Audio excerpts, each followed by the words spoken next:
Welcome to Grizedale Forest and this quick look in under 5 minutes at this place in the lakes. Now you might be thinking a forest is a forest, lots of trees and that's about it. Well, Grizedale has much more than that. For a start, it's 24 square kilometres of forest, crisscrossed by lots of walking routes and cycleways. In fact, I'm making this video today on my bike because Grizedale really is the perfect place for a gravel bike like mine or a mountain bike if you want to test your cycling abilities to the extreme. Now, I travelled to Grizedale through some of the most beautiful countryside.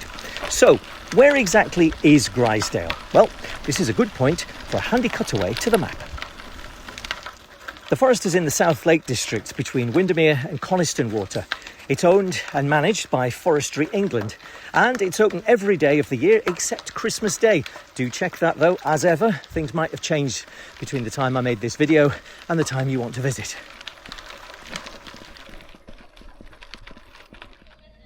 A great place to start is the visitor centre. Here you'll find maps and all the information that you're likely to need on a visit to Grizedale. There's a couple of gift shops and a bike shop too, and there's also a very good cafe. And as I've cycled quite a long way to get here, that's where I'm heading now for a bit of sustenance. So here's lunch. I got a ham sandwich with a bit of salad and a bit of coleslaw and a coffee. That was $14.25. Not bad, I suppose. Just before we leave the visitor centre, I should have mentioned that the bike shop that I was talking about earlier on is also a place where you can hire bikes. So if you don't have your own bike or if you didn't bring your bike with you, this is where you can come to rent one. Grizedale's also home to Go Ape, which is a company that lets you do all this kind of thing, like walking amongst the trees and flying around on zip wires.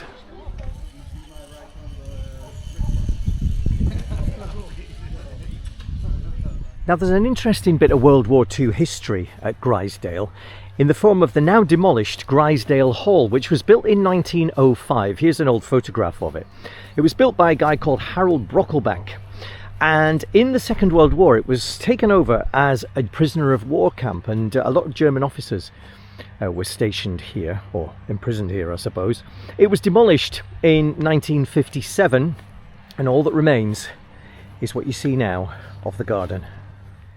Now while we're here, I just want to show you what's now on the site of the old Grizedale Hall, the old manor house. So we're going up the garden steps, and just at the top here you can see what would have been the foundations of the main house, and here is the observatory. Yes, just a few years ago they opened this observatory, which means that because there's no light pollution, they give talks here looking up at the stars. If you fancy doing that, I'll leave a link in the description. You can't tell from the angle of the camera, but I'm actually going up quite a steep gradient at the moment. Foolishly, I decided to do one of the more difficult routes. I'll get my reward in the cafe later with a bit of cake. I've just stopped for a minute. That uphill bit nearly killed me. One of the really good things about Grizedale is the waymarking. Whether you're on foot or on a bike, you'll find these posts everywhere telling you how difficult the climb is and what to expect en route. Very well done. Another thing that Grizedale is famous for is its sculpture. There are sculptures throughout the forest, and you can pick up a map at the visitor centre which will show you where they all are, so you can go around and tick them off. Of course, it's the cycling trails and the walking trails that people come to Grizedale for. So before we head back to the cafe for another cup of coffee, here's a few views to give you an idea of what to expect.